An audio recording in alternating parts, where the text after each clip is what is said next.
Hope everybody's doing great out there. I'm just relaxing at home tonight. Beautiful rain falling down. I love the way the sound of the rain just hitting the ceiling. It makes everything clean, quiet, and serene. I've always loved the rain. Just the simple sound of those little teeny droplets hitting everything is just so peaceful and relaxing. I mean, these are the perfect nights to just snuggle up in bed, play a video game, or watch a movie. But I love how the rain cleans everything. It just cleans the streets. It cleans all the buildings, washes all the debris down the gutters. It's a simple act of nature that's just so beneficial for our planet. Without the rains, there wouldn't be the trees, the planets, all life would just cease to exist. And unfortunately, throughout the planet, as it's getting warmer and warmer, there's less and less rainfall. Certain areas are actually in droughts. So areas that normally received higher amounts of rain are getting less and less, which is traumatic. It's heartbreaking. But walking out in the forest, I really benefit from the effects of the rain feeding these amazing trees that are just everywhere out here where I live. There's so much abundance and just beauty on this planet. You know, so many times we're just blinded by everything we see on TV or the media, which the majority of it is just negative and divisive. The best thing I've found is just to completely tune out and shut off those sources of information. Occasionally it's okay to go and look on and check in and see what's happening, but people get addicted to it. They get addicted to following political trends, watching the local media and news, and it just brings you down. It lowers your energy levels, it lowers your thought process, and it divides you from your fellow human beings on this planet. Anything that separates us is non-beneficial.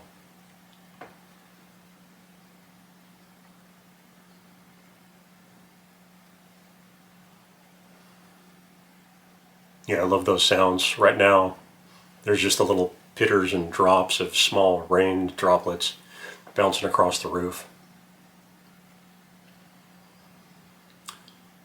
But I was thinking about a few things tonight as I'm enjoying the rain falling down.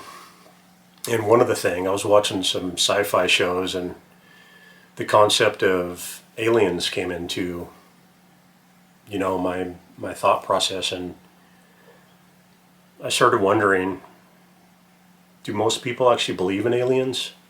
And I looked at my own perspective on it. Do I actually believe there's other life forms in this galaxy and in this universe?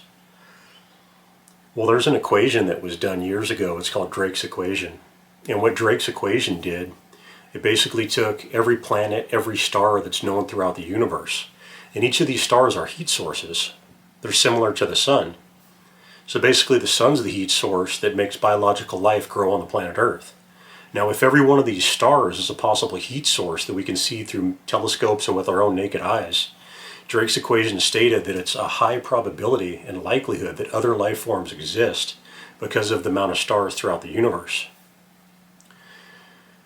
So with most certainty and clarity, it's almost 100% positive to say that yes, there are other life forms in the universe. Now, the concept is that most humans have is that these life forms are going to be far superior to human knowledge and intellect. When in reality, some of these life forms could be in the early stages. So they could be small amoebas, they could be small animal-like life forms that haven't evolved technology even to the level we've evolved. Or there could be life forms far greater than us. There's a lot of theories which state that a lot of the technology we use on this planet was not created by humans.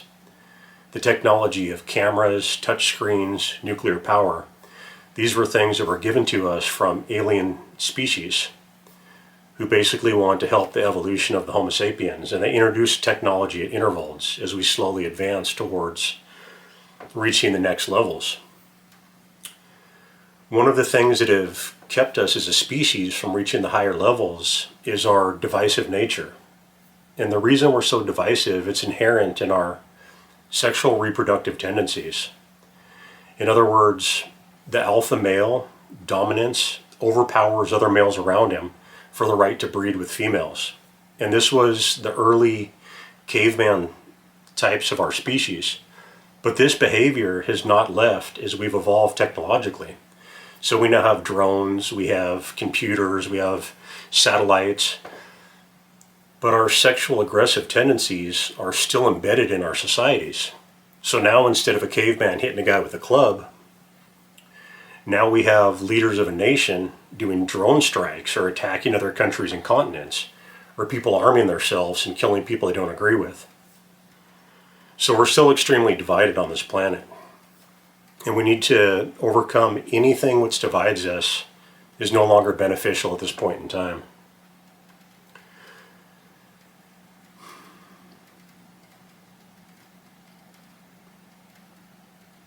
Just hearing the rain still falling down, it's just an amazing sound, those little droplets. But like I said, I've been trying to just focus on more positive stuff and obviously thinking about sci-fi type concepts and different things. And I was thinking back to the first novel I wrote. I had always wanted to write a book, but I never really had a major concept come to me that I thought was worthy of taking my time to put it onto paper. And as soon as I had, probably a year and a half or so after I had transitioned to a plant-based diet, I removed all meat from my diet. I just knew it was the ethical thing, the healthy thing. It was the elevated, higher form of existence. It was the best thing to do to remove all those things from my diet. When you remove meat and animal products from your diet, you begin to walk upon an elevated path. And it's hard to describe unless you've actually experienced it. You get all this negative energy, this suffering out of your system, and you no longer contribute to the greatest atrocity on this planet. All life forms are equal. The smallest bee, the cow, the pig, the human, every single life form as identity is equal. Now what happens is, once we remove the pain and suffering from our life, we get a newfound clarity. New ideas, new concepts come to us. And one of the concepts I had was a book idea which just overwhelmingly came to me. And I'll show you my book right here.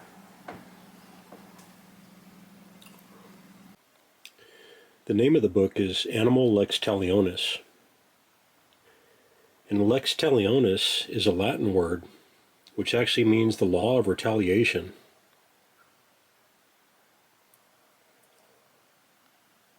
Law of retaliation is basically an eye for an eye.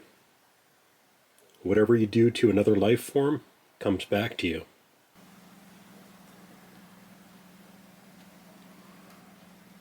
Now, if we were carnivores, which we're not, we're primates, I could agree with the concept that we have to consume meat, but we don't.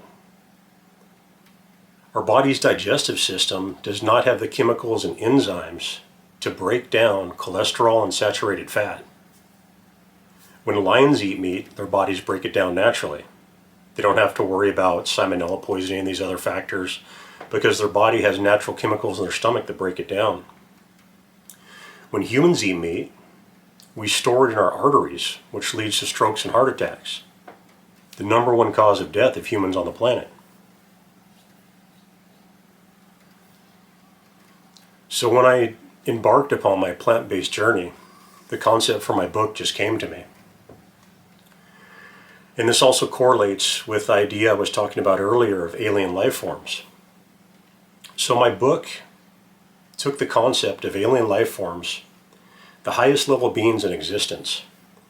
And the original concept I had was, what if creatures came down to Earth and these creatures were far more technologically advanced, they were far more smarter than humans. And they looked at humans and said, we're going to consume you as a food product.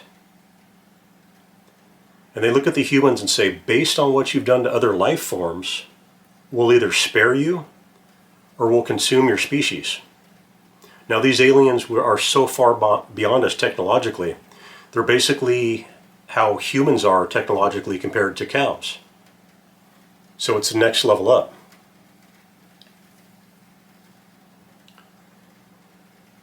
So I took that basic concept and I altered it quite a bit and put an entire story around it.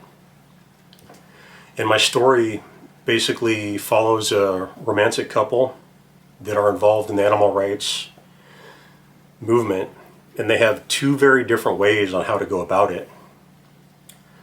Within the couple, the female named Jade, in a relationship with her boyfriend whose name is Spirit. Spirit wants to take drastic, violent means to free the animals of Earth. He sees every animal killed as a direct attack upon a life form that he loves. It's as if someone was killing your own family member.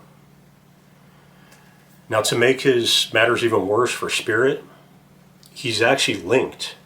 He has a telepathic link to the suffering of the animals. Now, most people that go plant-based, they either do it for health reasons or for ethical reasons. If they do it for ethical reasons, it's because they care about these animals. Now, imagine if you were actually linked to them, if you could hear their cries, screams, and their suffering coming from the slaughterhouse.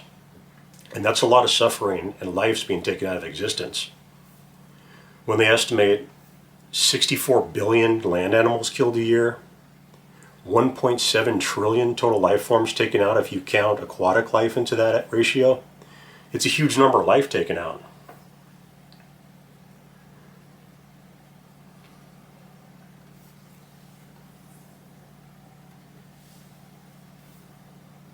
So the story follows the couple as they begin to go in separate paths. The man's Spirit, who's actually linked to the animal suffering, he starts to go down a road of extreme violence, launching attacks on slaughterhouses, launching extreme attacks. And this isolates him completely from his girlfriend. He actually separates from her because he doesn't want to bring her down and get her in trouble.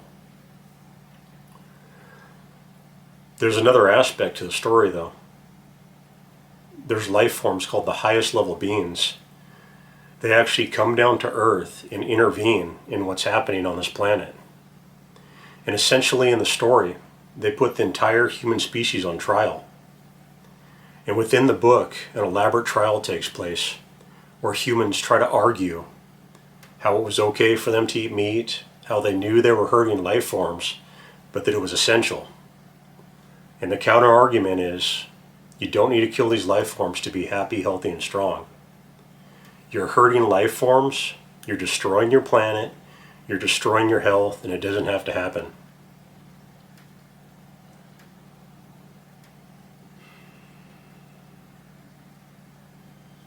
Hope everybody's doing well. Constantly motivate yourself each day to try something new. I remember when I first sat down to write my first book, it just seemed like such an overwhelming project. But after a year and a half or so, when I actually completed it, it was a great sense of achievement. And subsequently, I went on to write 2 other novels. I'm actually working on a 4th right now. It's a pretty lengthy process, and it definitely takes turning off all the media, all these external sources.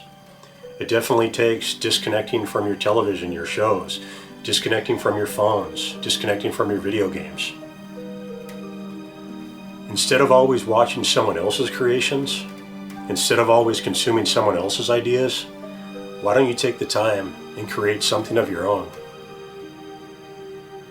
Be a positive voice for this planet. Help out in any way possible. And every step you take in your journey in life, you'll begin to walk upon a more elevated path. Every step will lead you to the higher levels of existence. Take care, and best wishes.